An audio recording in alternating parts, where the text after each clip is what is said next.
We are gathered here today for a celebration of death. AAA is dead. The bloated, undead beast that was kept alive by CEOs chasing the next Fortnite, gacha game, or live service cash cow is finally dying. Gamers have chosen to stop buying into the narrative, and so here we are. The coffin is set, and one after another, the cabal that is the AAA games industry is hammering in the final nails. AAA is dead, and its death throes are loud.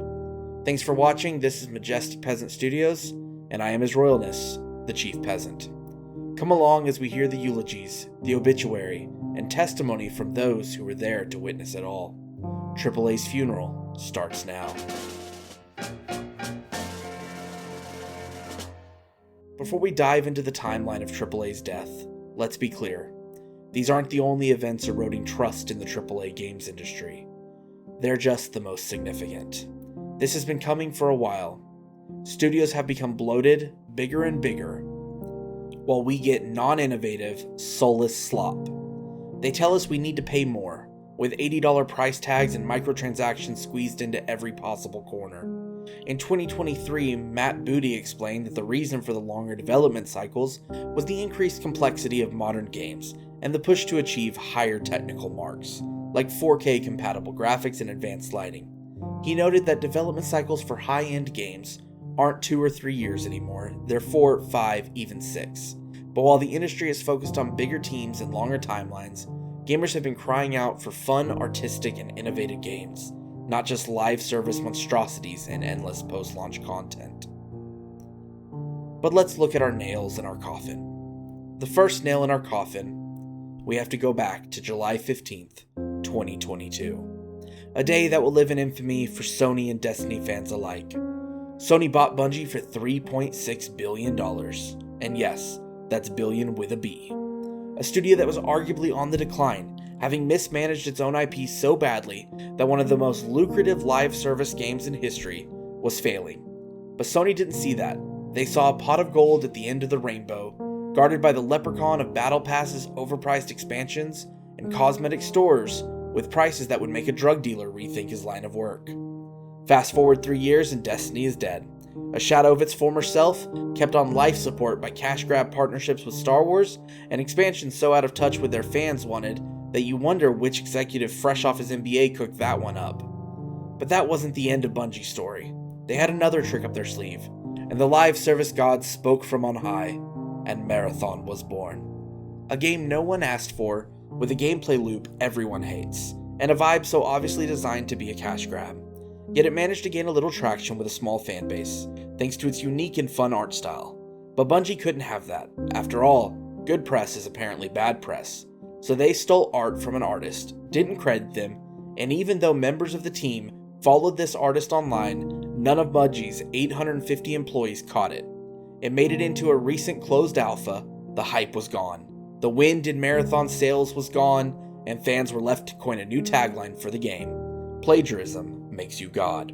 That's nail number 1 in our coffin. The next native note is April 2023, when Sony bought a small studio called Firewalk Studios, a studio that had yet to release a single game, for the eye-watering sum of $200 million. And what, you ask, drove the gaming giant Sony to make such a large purchase? The answer, Concord. A game that will one day fill the pages of economics books and countless postmortems. What made Concord so enticing? Was it the interesting characters, the great story, the fun gameplay? Oh no. Concord was designed to scratch the one itch Sony just couldn't seem to scratch. It was to be their live service prodigy, the game that would bring in millions upon millions in revenue, but it did not. Concord's game servers lasted just 2 weeks before Sony pulled the plug, and in that time, it reached a paltry peak of 697 players on Steam. Concord failed because it wasn't about the experience for gamers, it was about Sony's cash cow. And so we arrive at Ubisoft, our third nail in the coffin. Oh Ubisoft, you flew too close to the cookie-cutter sun and got burnt. Let's not forget this is the studio that gave us Far Cry 3, the original Assassin's Creed, Black Flag, Prince of Persia, and even Watch Dogs, a game I'll admit I really liked. But as the old adage goes, what have you done for me lately? Oh, but wait.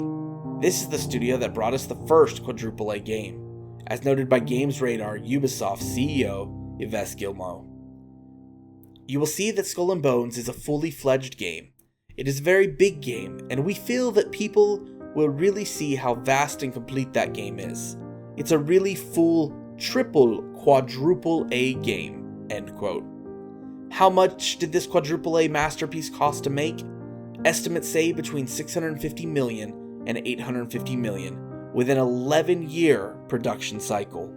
For a game where you couldn't even get off your ship or fight like pirates have always done, with a sword and a gun. It's not like it was unprecedented. Black Flag, a game Ubisoft made back in 2013, had better ship combat, better exploration, and yes, you could get off your ship and fight. So how did this masterpiece do? About as well as you'd expect. Abysmal. But Ubisoft didn't stop there. They followed up with Star Wars Outlaws, a bland game with lackluster combat, a forgettable story, and a $300 million budget. How did that one do? Well, not much better. You'd think Ubisoft could come away from that. After all, they still had the next Assassin's Creed game to save them, right? But how did their holy grail, the cash cow that just keeps on giving, fare? Well, it was delayed twice, faced protests and petitions in Japan. People in the very country the game was based on didn't even want it to exist. But with a couple of delays and some good marketing, it did okay. Sure, these games had better player counts later on, but bear in mind both Skull and Bones and Star Wars Outlaws was released on Epic first and only came to Steam later, which slightly skews our narrative. Ultimately, these flops weren't enough to save the bloated whale that is Ubisoft. They went through an awkward post-mortem, selling off a chunk of their studio after a $1.25 billion investment from Tencent, bought 25% of Ubisoft. Is Ubisoft dead? Have they seen the writing on the wall? Is the Reaper at their door, or have they finally seen the light and will trim the fat, focusing on games that serve their players? I hope so, but history tells me probably not. No AAA funeral would be complete without our fourth nail, without a mention of WB Games and Suicide Squad Killed the Justice League. Here was a game riding on the legacy of the Arkham series, with the promise of Rocksteady's polished combat and storytelling prowess. But when it finally released in early 2024, it was a stunning display of everything wrong with AAA development. The game launched with a bloated live service structure, pointless loot mechanics, and endless grinding. Features that had no place in a superhero game, that fans hoped would honor the Arkham legacy. Instead of focusing on tight gameplay and compelling narrative, the studio doubled down on battle passes and microtransactions. Players were left disheartened. Critics tore it apart, calling it a lifeless cash grab, masquerading as a co-op superhero adventure. Player counts plummeted as soon as they launched. A game that should have been a celebration of the Arkham legacy instead became a cautionary tale of what happens when a beloved IP is forced to serve a live service business model. It was yet another AAA misfire, another nail in the coffin. The final nail we will go over, and sure there are more, but this nail is one that I think most people know of now. I take you to April 24th, 2025. A small studio with fewer than 50 employees released a game so perfect, so emotional, so innovative, and artistic, and well, words kind of fail me here. This game, of course, was Expedition 33, a game few saw coming and even fewer saw doing what it did. For reference, compared to all these bloated AAA flops, Expedition 33 peaked at 145,000 players, and it was on Game Pass no less. That's pretty insane. While we don't know the exact budget, it was just definitely a fraction of what the others spent. And how, pray tell, did this masterpiece destroy the competition? Well, I'll leave it to someone who can say it better than me. And someone who knows the future. They actually also know which game is going to win next year, the year after, and the year after. Now, how do I know this? Well, an oracle told me. She said, change is coming. It's a modern oracle, so they made me sign an NDA. But I trust all of you. I know you can keep a secret, you will never leak it. The oracle told me that the game of the year 2025 was going to be made by a studio who found the formula to make it up here on stage.